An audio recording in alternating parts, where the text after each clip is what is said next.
Hello student. सो आज हम यहाँ डिस्कस करेंगे व्हाट इज़ फिनेंशियल मैनेजमेंट। देखिए, फिनेंशियल मैनेजमेंट टर्म क्या बता रहा है? फिनांस को मैनेज करना ना, मैनेजमेंट करना। हमने लास्ट वीडियो में देखा कि बिजनेस फिनेंस क्या होता है, कि भाई बिजनेस की एक्टिविटी को परफॉर्म करने के लिए जिन पैसों की जरूरत पड़ती है उसको बिजनेस फिनेंस करते हैं, कहते हैं। ठीक है, ये बात तो क्लियर हो गई। अब उस पैसे को मैनेज करना पड़ेगा ना। पैसे को मैनेज करने का क्या मतलब हुआ? पैसे को मैनेज करना मतलब फिनेंशियल मैनेजमेंट। इसका मतलब होता है कि optimal procurement and utilization of finance, मतलब uses. financial management is all about optimal procurement as well as uses of finance। क्या कहने का मतलब हुआ कि आपको पैसा मैनेज करना है ना, तो पैसा मैनेज करने का मतलब क्या हुआ? मैनेज करने का मतलब ये हुआ कि पैसा आएगा कहाँ से और जाएगा कहाँ पे। इन दोनों चीज को देखना, इन दोनों चीज को सही तरीके से करना, वही क्या कहलाता है? फाइनेंशियल मैनेजमेंट कहलाता है। क्लियर है? सो फाइनेंशियल मैनेजमेंट का मतलब हो गया कि पैसे को एक्वायर करना। प्रोक्यूरमेंट मतलब हो गया एक्विजिशन, एक्वायर करना, कि मनी को हम कहाँ से एक्वायर करें, किन किन जगह से पैसे को लें, और फिर जब वो पैसे हमारे बिजनेस में आ गए तो उनको कहाँ कहाँ लगाएं, कहाँ कहाँ इन्वेस्ट करें, यूज़ कहाँ करें। तो इफ़ेक्टिवली एंड एफिशिएंटली जब हम पैसे को प्रोक्योर और यूज़ करते हैं तो that is all about financial management. Clear है? So financial management in simply procurement and usages of finance. Is it? अब ऑप्टिमल प्रोक्यूरमेंट का मतलब क्या हुआ? कह रहे हैं ना कि ऑप्टिमल प्रोक्यूरमेंट करना और यूजेस ऑफ फाइनेंस। तो ऑप्टिमल प्रोक्यूरमेंट का मतलब क्या होता है? प्रोक्यूरमेंट मतलब समझ जाइएगा एक्वायर करना, मतलब पैसे कहाँ से आएंगे, रेस कहाँ से करें हम पैसे को, उसे हम प्रोक्यूरमेंट कह रहे हैं। तो ऑप्टिमल प्रोक्यूरमेंट या ऑप्टिमल एक्विजिशन का मतलब क्या हो गया? इसका मतलब ये हुआ कि अगर आप एक सही इफेक्टिव वे में एक्वायर करना चाहते हैं पैसे को, तो आपको क्या करना होगा? आपको उन रिसोर्सेस को आइडेंटिफाई करना होगा और कंपेयर करना होगा जो रिसोर्सेस की कॉस्ट और रिस्क क्या होती हैं, कम हो। ठीक है, मतलब क्या हो गया? आप ऑप्टिमल प्रोक्यूरमेंट हम तभी कहते हैं कि ऑप्टिमल प्रोक्यूरमेंट है, एक्विजिशन बहुत अच्छा है, आपने पैसा अच्छी जगह से मंगाया है। हम कब कहेंगे?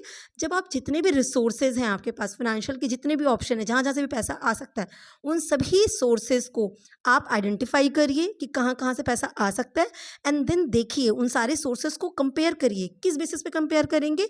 कंपेयर करिए उनकी कॉस्ट और उनके रिस्क के बेसिस पे, कि इनका कितना खर्चा लग जाएगा इन पैसों को लाने में और इन पे कितना रिस्क लग रहा है। इन दोनों के बेसिस पे कंपेयर करके आप उस फंड को रेज करिए, एक्वायर करिए, प्रोक्योर करिए। Is it clear? सो देखिए, सिंपली सी बात है, अगर आपको पैसा चाहिए होता है तो आप क्या करते हैं? अगर मान लीजिए अभी आप हैं, आप एक स्टूडेंट हैं, आपको पैसा चाहिए तो आप क्या करेंगे? पैसा कहाँ से मांग सकते हैं? आप यही तो ढूंढेंगे, एक्वायर कहाँ से कर सकते हैं, प्रोक्योर कहाँ से कर सकते हैं? मम्मी पापा से मांगे, बड़े भाई बहन से मांगे, या फ्रेंड के पास जाएं, फ्रेंड से मांगे। ठीक है, अगर आप 12th क्लास में हैं, 11th 12th क्लास में, पर अगर आप बड़े हो जाएंगे और बड़े, तो आप इन दोनों के अलावा, फ्रेंड और रिलेटिव और पेरेंट्स के अलावा, आप बैंक के पास जाएंगे कि बैंक से पैसे लेते हैं, है ना? तो आप सोर्सेज आइडेंटिफाई कर रहे हैं कि पैसे कहाँ से पाएंगे, आप ये कर रहे हैं ना। फिर आप क्या करेंगे?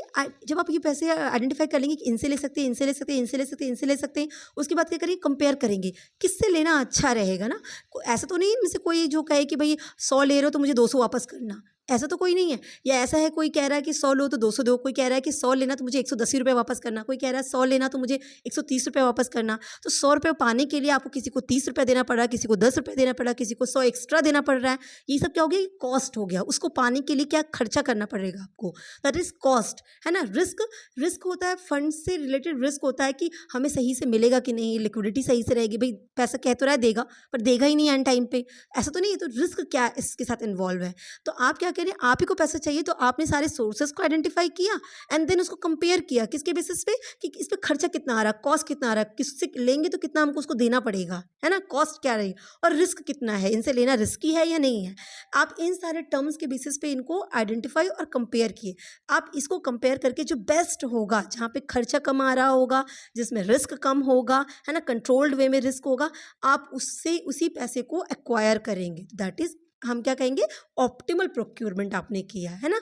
एक इफेक्टिव एक्विजिशन आपने किया रिसोर्स का, फंड को आपने अच्छी जगह से रेज किया। तो यही चीज़ बिजनेस में भी होगा कि बिजनेस में भी उनको सारे अपने फाइनेंशियल रिसोर्स, अब बिजनेस के फाइनेंशियल रिसोर्सेज क्या हो गए? भाई पैसा डिबेंचर से उठाएं, पैसा इक्विटी से उठाएं, बैंक लोन से उठाएं, है ना, या अपने अपने पास जो रिटेन अर्निंग करके रखा उससे पैसा उठाएं, कहाँ से पैसा हमें रेस करना है ना।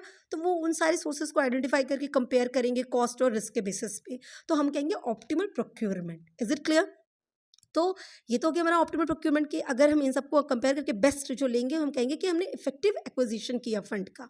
दूसरा होता है कि ऑप्टिमल यूजेस, आपने पैसा एक्वायर तो कर लिया, पैसा उठा तो लिया, अब उसका सही से यूज़ तो करिए, यूटिलाइजेशन ऑफ फंड जिसे हम कहते हैं। तो ऑप्टिमम यूटिलाइजेशन ऑफ फंड भी होना चाहिए। उसके लिए क्या कहा जाता है, ऑप्टिमम यूटिलाइजेशन कब हम कहते हैं, वो तभी होगा जब आप अपने पैसे को इस तरह से इन्वेस्ट करिए जहाँ पे आपको रिटर्न ज़्यादा मिले कंपेयर टू कॉस्ट। मतलब उन पैसे एसेट्स को पाने के लिए, उन पैसे को पाने के लिए हमारा जो खर्चा लगा था ना, जब उन खर्चे से ज़्यादा हमको रिटर्न मिले ना, उसी जगह हमको पैसा लगाना चाहिए। अब अपने पॉइंट ऑफ व्यू से समझिएगा, आपको 100 रुपये चाहिए थे, ठीक है, आपने 100 रुपये मांग लिया रोहन से, मान लीजिए रोहन से आपने 100 रुपया लिया, तो उन्होंने क्या किया कि ठीक है आपको 100 रुपया देंगे पर मुझे तुम 110 रुपये रिटर्न करना, मैं तभी तुम्हें 100 रुपया दूंगा। आपने कहा चलो ठीक है भाई, मैं तुम्हें 110 रुपये रिटर्न करूंगा। आपने 100 रुपया ले लिया, तो आपको पता है कि आपको 100 रुपये तो रिटर्न करने ही करने हैं, प्लस 10 रुपये और रिटर्न करना है। ये जो 10 एक्स्ट्रा रिटर्न करना है ना, दैट इज़ कॉस्ट, है ना। 100 रुपया पाने का खर्चा कितना हुआ, वो 10 रुपया हुआ। अब आप पैसा तो पा गए 100 रुपया, अब इसको क्या करिए, इसको ऐसी जगह इस्तेमाल करिए कि जो 110, मतलब ये 10 रुपये का खर्चा है ना, उससे ज़्यादा का रिटर्न दे आपको। तो आपने उस पैसे को लगा दिया ऐसी जगह पे जहाँ से आपको 150 रुपये मिलने वाले हैं। तो अब आपके लिए ये क्या हुआ, अच्छा यूटिलाइजेशन हुआ, क्योंकि आपको पता है इस 150 रुपये में मुझे 100 रुपये मैंने उसके लिए, तो वो तो वापस ही करने पड़ेंगे। 10 रुपये मेरा उसको एक्स्ट्रा देना पड़ेगा क्योंकि उसने मुझे 100 रुपये समय पे दिया था, तो 110 रुपये तो उनके हो गए। अब जो बचा 40 रुपया, वो आपका क्या हुआ, वो आपका फ़ायदा हुआ, रिटर्न हुआ, अच्छा रिटर्न हुआ।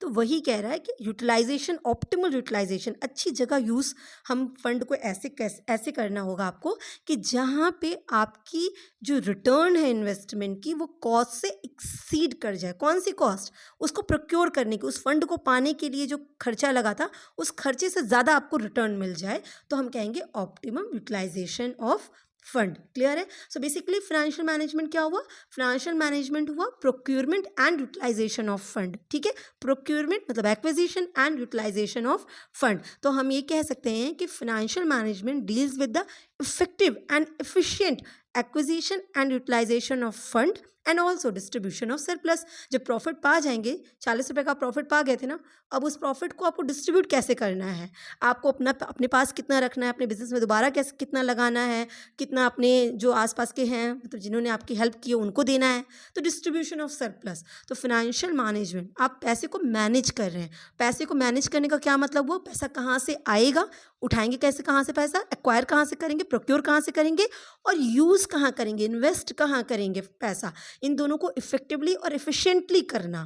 ठीक है, और फिर जो प्रॉफिट बचे उसको प्रॉपरली डिस्ट्रीब्यूट करना ही फाइनेंशियल मैनेजमेंट कहता है।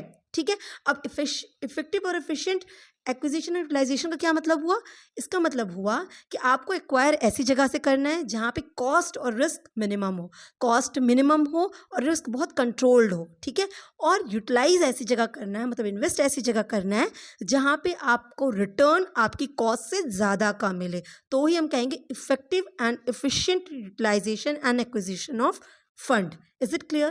तो ये हो गया हमारा फाइनेंशियल मैनेजमेंट। तो अगर इनकी डेफिनेशन से और इनके पॉइंट से समझें तो फाइनेंशियल मैनेजमेंट मेनली फोकस किन किन बातों पे क्या करता है। पहली बात तो कि भाई कॉस्ट ऑफ फंड को आपको रिड्यूस करना है, आपको फंड जो एक्वायर कर रहे हैं, जो पैसा एक्वायर कर रहे हैं ना, उस पर लगने वाले खर्चे को रिड्यूस करना। आप तभी कहेंगे ना आप इफेक्टिव काम कर रहे हैं, आप फाइनेंशियल मैनेजर हैं, आपको मैनेज करना है, तो आपको उस कॉस्ट को कम करना होगा। कौन सी कॉस्ट, एक्वायर, फंड को एक्वायर करने की कॉस्ट। ठीक है, आप वही चीज़ चूज़ करिएगा, वही सोर्स चूज़ करिएगा जहाँ पे कॉस्ट मिनिमम हो, रिड्यूस हो, है ना, या आप उसको रिड्यूस कर सकें। दूसरा, रिस्क अंडर कंट्रोल रखना। जो भी रिस्क है इन फंड से एसोसिएटेड, जो भी रिस्क है उसको आपको क्या करना होगा, अंडर कंट्रोल, अपने की कंट्रोल में रहे। आप वो ऐसा ना हो कि आप बियॉन्ड द कंट्रोल हो जाए, आप वो बहुत रिस्की प्रोजेक्ट बन जाए आपके लिए, ऐसा नहीं होना चाहिए। चीज़ किस पे फोकस करते हैं, achieving efficient allocation of such resources, acquire करने का कॉस्ट कम हो, रिस्क कम हो, और जो पैसा आया है, जो रिसोर्स है हमारा, उसको सही तरीके से एलोकेट करना, सही जगह यूज़ करना, सही जगह इन्वेस्ट करना। अब बिल्डिंग खरीद रहे हैं तो बिल्डिंग क्या हो गया, लॉन्ग टर्म एसेट्स हो गया ना। अब अपनी कंपनी के लिए बिल्डिंग खरीद रहे हैं तो ये बिल्डिंग एक एसेट क्रिएट हो रहा है, तो ये हमारा लॉन्ग टर्म इन्वेस्टमेंट हो गया। ठीक इसी तरीके से हम कुछ और खरीद रहे हैं तो हमारा शॉर्ट टर्म इन्वेस्टमेंट हो गया। सो बेसिकली हम अपने बिजनेस में जो भी लगा रहे हैं, जो भी काम कर रहे हैं, वो इन्वेस्टमेंट ही है। तो आपने उस पैसों को सही जगह यूज़ करना है जिससे आपको रिटर्न अच्छा मिले। फिर क्या कर फोकस करता है, ensuring availability of enough fund whenever required. इतना पैसा इकट्ठा रखिए आप कि अगर आपको आपके बिजनेस में जब भी ज़रूरत पड़े तो आपके पास फंड अवेलेबल रहे, है ना। आप ऐसी जगह से उठाइए, अच्छी जगह यूज़ करिए, पर ऐसा मेंटेन करके रखिए कि हमेशा जब भी ज़रूरत पड़े आपके बिजनेस को तो आपके पास फंड अवेलेबल रहे। पर इसका मतलब बिल्कुल ये नहीं है कि बिना मतलब का पैसा पड़ा रहे, आइडल फंड पड़ा रहे, ऐसा नहीं होना चाहिए। क्योंकि अगर पैसा यूज़ नहीं हो रहा है, पैसा कुछ रिटर्न जनरेट नहीं कर रहा है, तो वो पैसा कॉस्ट तो क्रिएट कर रहा है ना। तो इसी वजह से इस तरह से फंड का आइडल पड़े रहना बेकार है। तो फाइनेंशियल मैनेजमेंट फोकस इन्हीं चीज़ों पे करता है कि रिड्यूस कॉस्ट हो, रिस्क हमारा बिल्कुल कंट्रोल वे में हो, इफेक्टिव यूटिलाइजेशन हो, एफिशिएंट तरीके से हम उस फंड को यूटिलाइज करें, हमेशा फंड अवेलेबल रहे और हम बेकार का पैसा पड़ा भी न रहने दें। तो that is all about financial management. So I hope आपको क्लियर हुआ होगा। Wish you all the best. Thank you so much.